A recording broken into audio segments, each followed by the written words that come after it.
কি মিজান মিয়া, মাস তো শেষ, 2 দিন পরে মাস শেষ। টিয়া নিছো মনে আসেনি? গন্যা গন্যা কলম টিয়াটা দিয়া দিও, সোদের লাভের টিয়াটা দিয়া দিও কলম, মন থাকবো নি? ঠিক আছে তো দিমু না, চিন্তা করেন না। দিয়ে দিও কলম জায়গা।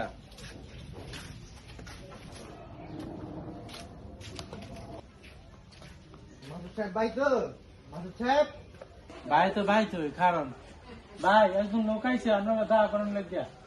আরে বইতে গো আইতাছি। আচ্ছা বউ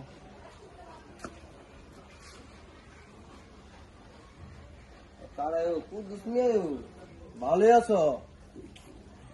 কি মনে করে আইলা? সাহেব, আমি তো একটা বড় বিপদে পড়ে গেছি। আমার ছেলে অনেক অসুস্থ, অনেক টাকার প্রয়োজন। মানে কয়েকজনের কাছে গেছি, টাকা পাই নাই। আপনি আমার এই উপকারটা করেন, আমি 1 মাস পরে আমার টাকাটা পরিশোধ করে দেবো। তুমি তো টিয়ার লাগে আসছো, কিন্তু টিয়া তো আর বিনালাতে দেওয়া যায় না।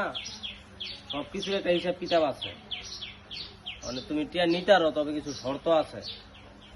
মনে করো যে 1 মাসের লেগে টিয়া নিলা, মনে করো সাপোজ 10,000 টিয়া নিলা, 1 মাস পরে এটা আমার দ্বিগুণ দিতে হইব, মনে করো যে এটা লাভ দিতে হইব, তাইলে আমি তোমার এই উপকারটা করতে পারি।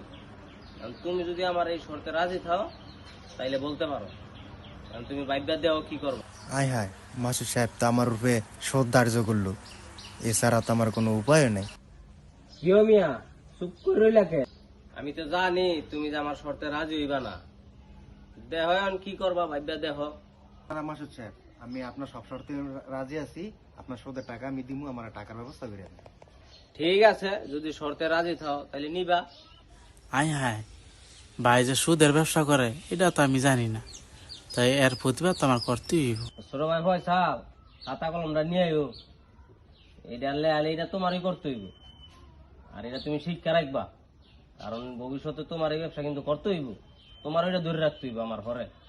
ভাই আমার মাফ করবেন, এই পাপ কাজে সাক্ষী হতে পারবো না। কি কও তুমি? এটা ভাব কাজ মানে? আমি সুদের উপরে আরেকজনের টিয়া দিমু, আর তুমি এটা সাক্ষী হইতে পারবা না? এটা কোনো কথা কইলা? ভাই, যে ব্যক্তি সুদ দিল এবং যে সুদ নিল এবং যে সাক্ষী থাকলো এবং লেখালেখি করলো, তারা সবাই সমান অপরাধী। এ বিষয়ে আল্লাহ সুবহানাহু ওয়া তাআলা বলেন, ইয়া আইয়ুহাল্লাযীনা আমানু লা তাকুলুর রিবা আদআফাম মুদাআফা। হে মুমিনগণ, তোমরা বহু গুণে সুদ খেও না। অন্য আয়াতে বলেন, আহালাল্লাহুল বাইআ ওয়া হাররামার রিবা। আল্লাহ সুবহানাহু ওয়া তাআলা ব্যবসাকে করেছেন হালাল, সুদকে করেছে হারাম। আর যে ব্যক্তি 1 দিরহাম পরিমাণ সুদ খেলো, সে যেন 36টা মেয়ের সাথে জেনা করলো। নাউযুবিল্লাহ।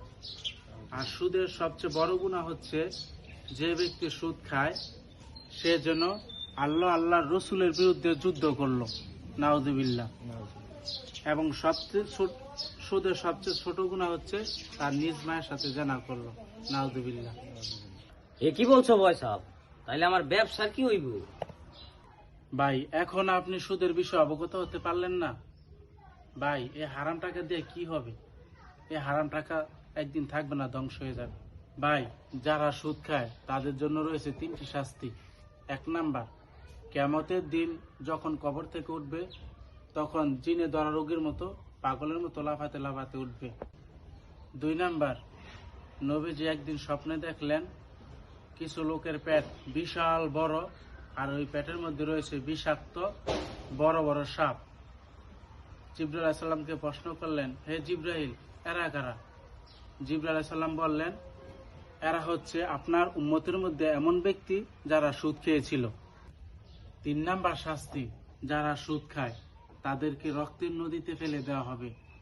তারা সাতরায়ের নদীর তীরে আসবে, ওই সময় ফেরেশতা পাথর দিয়ে তাদের মাথা আঘাত করবে, আর ওই সময় মাথা চূর্ণ বিচূর্ণ হয়ে যাবে। এভাবে তাদেরকে শাস্তি দিতে থাকবে।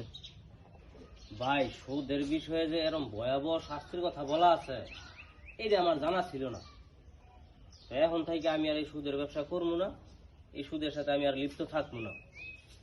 আর কুদ্দুস ভাই, তুমি মনে করো যে তোমার ওলার চিকিৎসা করো টিয়া নিয়া, তুমি পরে পারলে দিও না, তোমার সুদ দিতে হইব না। আমিও ভুল করতে যাইতেছিলাম শোধের টাকাটা নিয়ে। এখন আপনি টাকাটা শোধ ছাড়া দেওয়াতে আবার খুব উপকার হইল। অতএব আজকে থেকে আমরা সুদ দেব না, সুদ নেব না, সুদ মুক্ত সমাজ গড়ি ইনশাআল্লাহ। ইনশাআল্লাহ।